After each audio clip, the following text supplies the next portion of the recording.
We've been going through a series of the earthly life and ministry of Jesus.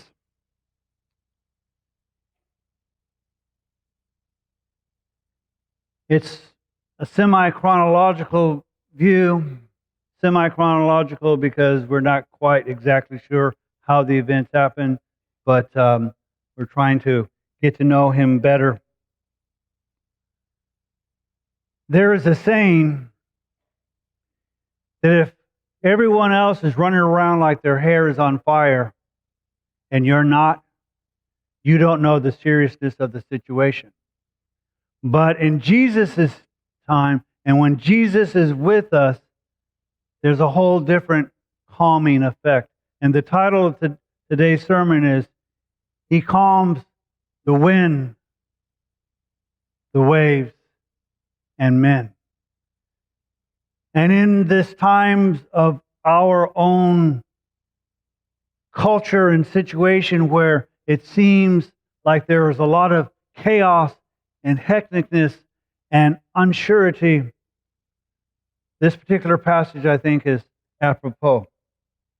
So it's found in Mark chapter 4, starting with verse 35. It says, "On that day when evening came, he said to them, 'Let us go over to the other side.'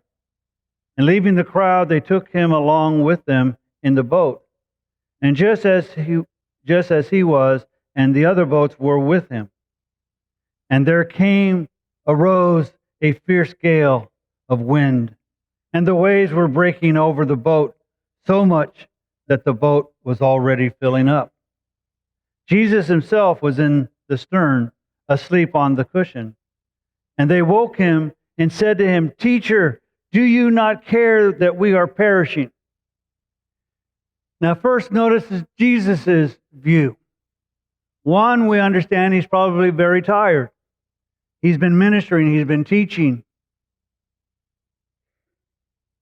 But he also knows that he's in the hand of the Father. And no matter where he may be or what the circumstances may be, he can rest still because he's in the hand of the Father. But his disciples, not so much. And it's interesting, while the wind is blowing fiercely and the waves are coming so that the boat may be swamped, they ask a curious question that in essence doesn't really solve the problem. Their question is, "Don't you care we're perishing?" Now it's fortunate for them that I'm not Jesus. Because if they'd have woke me, I would have said, "Yes, I care, and you're not going to perish. Now let me go back to sleep."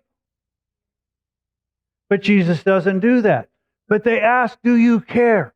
But they should be with him long enough to know that they've seen him have compassion on a widow whose only son died, and he raised him from the dead. They saw his compassion when he healed people from various illnesses and diseases, and that he healed people with all sorts of disabilities, that he taught with authority, that he cast out demons.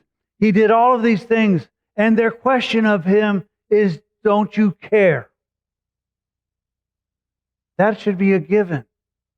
There was a pastor who gave advice to a younger pastor during a tragedy that happened in the young pastor's life. And it was simply this: do not trade what you know about God for what you don't know about him. And here they were almost trading what they knew that Jesus cared. They've seen him with sinners. They've seen him with all sorts of people. He cared, and his relationship with them ought to have guaranteed that they know he cared for them. So you would think the question would be, when are you going to do something about it? They don't ask that question.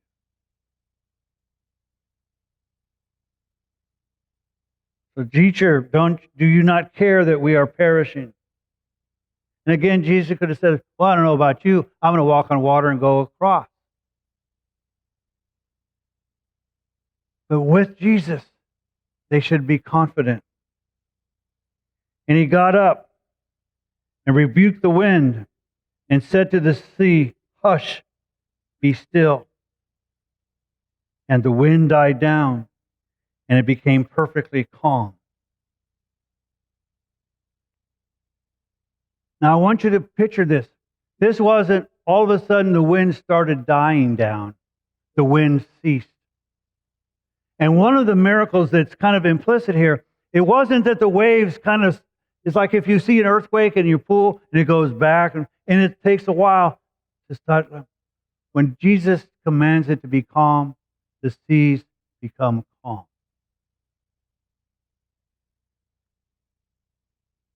And he said to them, "Why are you afraid? How is it that you have no faith?"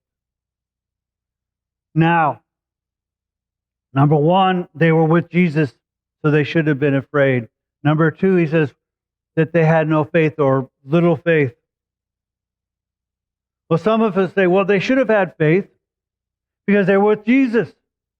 And being with Jesus should encourage and ensure them that they'll be okay. But there's a statement here that should have been why they needed not to fear. Because before they ever took out on the boat, Jesus said, "Let us go over to the other side." Jesus didn't say, "Let's go out into the sea." Jesus didn't say, "Well, we'll go out in the water and see what happens." He said, "We will go over to the other side." When Jesus speaks, we are to believe and have faith. When he said we'll go to the other side, it doesn't matter where there was wind. Doesn't matter where there was rain. Doesn't matter where the ship was swamping. Because Jesus already said, not we're going out to the middle of the water. We're going to the other side. Jesus tells us he will never leave us or forsake us. He tells us nothing can separate us from the love of God. Not persecution, not peril, and they were in peril. Not nakedness, not sword. Not even ourselves can separate us from the love of God. He speaks, we respond in belief.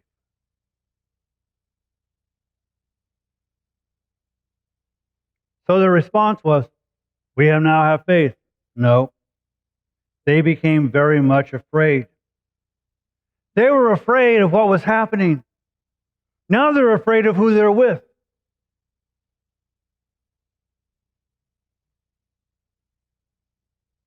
And they said to one another, "Who then is this that even the wind and the sea obey him?" He's the same one who spoke and taught and preached with authority. He was the one who healed. He was the one who forgave sins. He was the one who raised the dead. All of these should have shown them exactly who he was. He even changed water into wine. I could see Jesus thinking, as he will later say, "Have I been with you so long that you don't know who I am?" But all too often, as I criticize these men who are in this boat, 3 fingers point back at me. It doesn't matter how many times Jesus has calmed the chaos in my life. There are times I wonder if he cares, if he notices. Does he have the authority, the power? Will he even do it? Ye of little faith.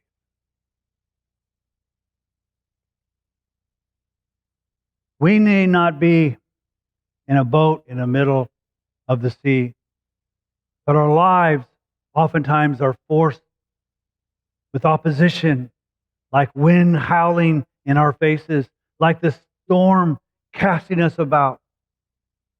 And in those uncertain circumstances, we need to not have concern about the circumstances, but to know who holds us in his hand.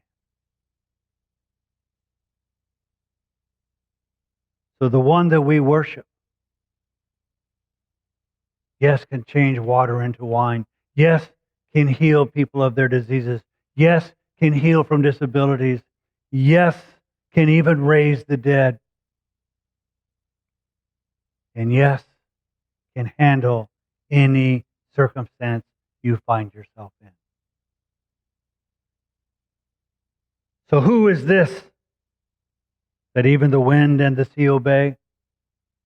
He's called Jesus, the Messiah, the Son of the living God. All man, all God. And just as he said in chapter 5, verse 1, they came to the other side of the sea. Just as Jesus had said, even with all the difficulties, even with the unbelief. Into the country of the Gadarenes. And when he got out of the boat, immediately a man from the tomb with an unclean spirit met him.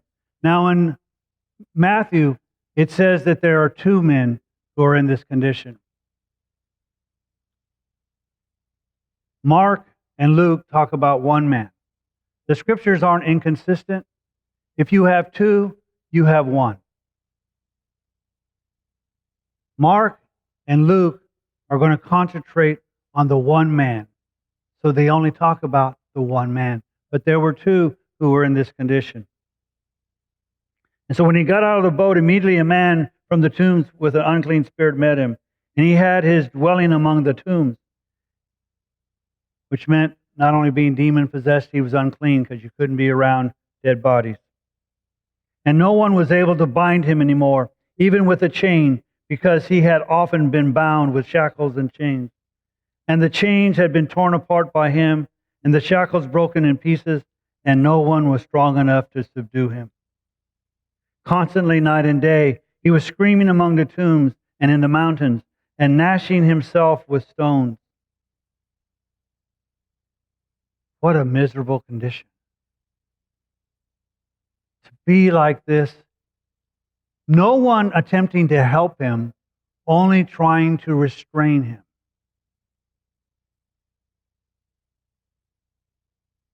And seeing Jesus from a distance, he ran up and bowed down before him, and shouting with a loud voice, he said, "What business do we have with each other, Jesus, Son of the Most High God?" Now, isn't it interesting? The demons know exactly who he is. The disciples who he's been going around with are having trouble. He falls down and worships. They're going, "What kind of guy is this?" So what business do we have together, Jesus? And now you're going to hear this same word repeated over and over. Implore, begging, beseeching. It's kind of what the disciples did when the wind and the storm was prevailing. They'd use the word, but they were concerned. And now it's this demon, "Implore you by God, do not torment me."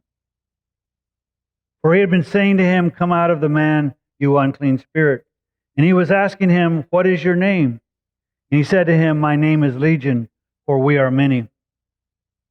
Now, there may not be exactly this number, but a Roman legion was made up of approximately 6,000 men. So this guy is in a world of hurt. He doesn't just have a demon or two demons or three demons. He has untold number of demons. Now, when I was going to college, I took a New Testament course from a priest. And we read this passage in class. And he goes, "I don't believe in demons. I believe in the demons of alcoholism and drug addiction and all these other addictions." And I go, I don't see him giving him any money. I don't see him saying, "Stop drinking." I see him casting out demons. For you see, when Jesus came, there was a spiritual battle happening. Jesus came to tell about God's kingdom, and Satan was there to try to defeat it. That's what all the parables about the wheat and the tares and all of this going on, that there is the enemy. So there is a spiritual battle. And even though we may or may not recognize demons today, there is still spiritual battles happening. And he began to implore him earnestly not to send them out of the country. Basically, what this demon's concern was, is they didn't want to go to the pit before their time. It's interesting, they know exactly their destination. They're just trying to delay it as much as possible. Now there was a large herd of swine feeding nearby on the mountain. And the demons implored him, saying, "Send us into the swine so that we may enter them." Again, let's go from some body into some bodies. It doesn't have to be human, so that we don't have to go to the pit. And Jesus gave them permission. You see, even demons obey. The sea obeys. The wind obeys. Spiritual wickedness obey. And coming out, the unclean spirits entered the swine, and the herd rushed down the steep bank into the sea, about 2,000 of them, and they were drowned in the sea. Now, most times, if you were to hear this passage, and when I've heard pastors preach, they emphasize this passage. I'm not going to. I'm going to simply say this, as they will say in a longer portion of the sermon. Even pigs have better sense than people do, to not put up with demon possession. But who I want to concentrate on is the town and city folk. Verse 14. The herdsmen ran away and reported it into the city and in the country. And the people came to see what it was that had happened. They came to Jesus and observed the man who had been demon-possessed, sitting down, clothed, and in his right mind. The very man who had had the legion, and they became frightened. Interesting. No one could control him. No one could even bind him. But Jesus is able to not only calm him, but put him in his right mind. You would think that let's have a revival. Let's praise God. Let's glorify him. God has done a wonderful thing. No, they became frightened. And those who had seen it described to them how it had happened to the demon-possessed man, and all about the swine. And they began to implore him, beg him, beseech him to leave their region. That's almost incomprehensible to me. Here you just saw the act of God. A man who no one could control, sitting peacefully, calm, in his right mind. And you would think their answer would be, we want to know more. Come dwell with us. I know you probably live in Capernaum. That's okay. Make your home ours now. We want you here. We want the blessings. We want the power. No, we beg you to leave.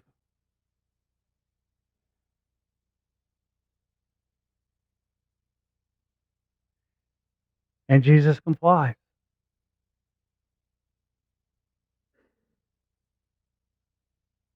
And as he was getting into the boat, the man who had been demon-possessed was imploring him, begging him, beseeching him that he might accompany him. See, this man truly is in his right mind. He wants to be with Jesus because Jesus was the only one to give him that peace and that calmness that the demons had taken away. The town may reject, the region may reject, but this man said, Jesus, I want to be with you.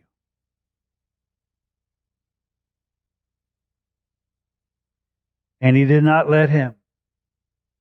But he said to him, go home to your people and report to them what great things the Lord has done for you, and how he had mercy on you. Now I want to comment on this. Jesus is spending about 3.5 years teaching and performing various miracles with his disciples. He tells this man, simply go and tell what great things the Lord has done for you. We should pick up on that.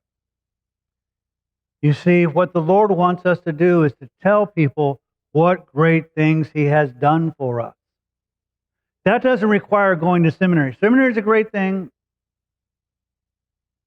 I've been. I didn't take a preaching class. Too bad for you. Consequently, I don't do 3 points and a poem. I went to another denomination service one time, and he had 4 points and 2 poems. So apparently their seminary is different than ours. But he didn't teach this man for 3.5 years. He didn't expect him to be a theological PhD. He said, tell them what great things God has done for you. He didn't say, well, go read the 4 spiritual laws and get them memorized, or get a pamphlet and figure it out. He says, tell people what great things God has done for you.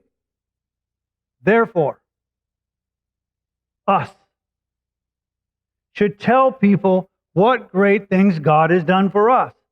Now, let's say, and this is a great blessing, you were raised in a Christian home, and you came to the knowledge of Jesus as your Lord at a tender age, and you never did any big, terrible sins and all that stuff, and you just simply walked with the Lord. Then tell people what God did for you. How, because of the grace of God, he gave you this life. Or maybe those things happened, but there was a period of time where you walked away from God. But when you came back, you found that God loved you just as much as before you left. Tell the people about that. Maybe you're the biggest sinner this world has ever known. Now, I will ask you this. When you give that testimony, don't make it sound like you regret leaving that life. And because I've heard, people, and they'll be talking about all the terrible, shameful things they've done. And it's almost like, you want to go back? I mean, it seems like you had more fun then. And then you kind of spend like 30 seconds about what great things God has done for you. So if you had that kind of life and God saved you, he didn't say, tell people how evil your life was. Tell them how great things that God's done for you. Doesn't take seminary. Doesn't take a lot of Bible study. And I'm not, Lord knows I want you to go Bible study. Lord knows I want you to read your scriptures. Lord knows I want you to know the Word of God so you can trust Him more. And that's what He was doing with the 12. He was teaching them and showing them by example and word and deed who He was. Now, unfortunately, they didn't get it until they saw the resurrection. But that's okay. This guy, we don't know whether he did or didn't see the resurrection. But we do know, because I'm going to finish it, and he went away and began to proclaim in the Decapolis. That means 10 cities. What great things Jesus had done for him. He did what Jesus told him to do. He didn't say, well, let me go to the synagogue and read up. He did what Jesus told him to do, to tell what great things God had done for him. And notice their response. And everyone was amazed. Now, you can't control your audience. Some people may become amazed. Some people may, oh well. And some people may say, why don't you just leave? And unfortunately, that's what happens to a lot of us when we become believers, we become disciples. We don't forsake our friends forsake us. Because they're uncomfortable with us talking about how wonderful Jesus is. But they heard about this guy who no one could chain him and bind him. And Jesus set him free. And Jesus has set you and me free from the sin and shame and all of those things. And we need to proclaim it. So, I have 2 points. The first point.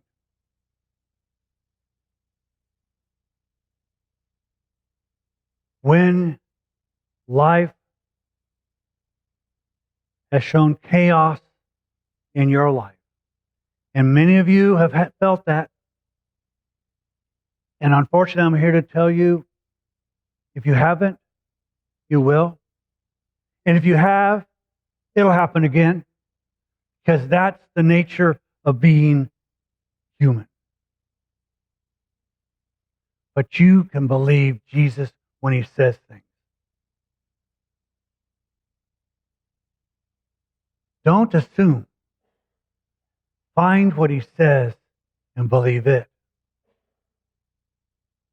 And the second point, don't be bashful. And don't think you have to wait until you know enough to tell what the great things God has done for you. Because we serve a great God. Our God is greater than anything that this world can put against us. Our God is greater than any circumstance, any person, any nation, any opposition. Our God is so great. He doesn't just care about the church. He cares about you. And know that no matter what happens in life. And when you get to the other side, tell people how great our God is. Because he got me in the middle of a storm where my boat was sinking. And I got to the other side. Praise his name. And all God's people said,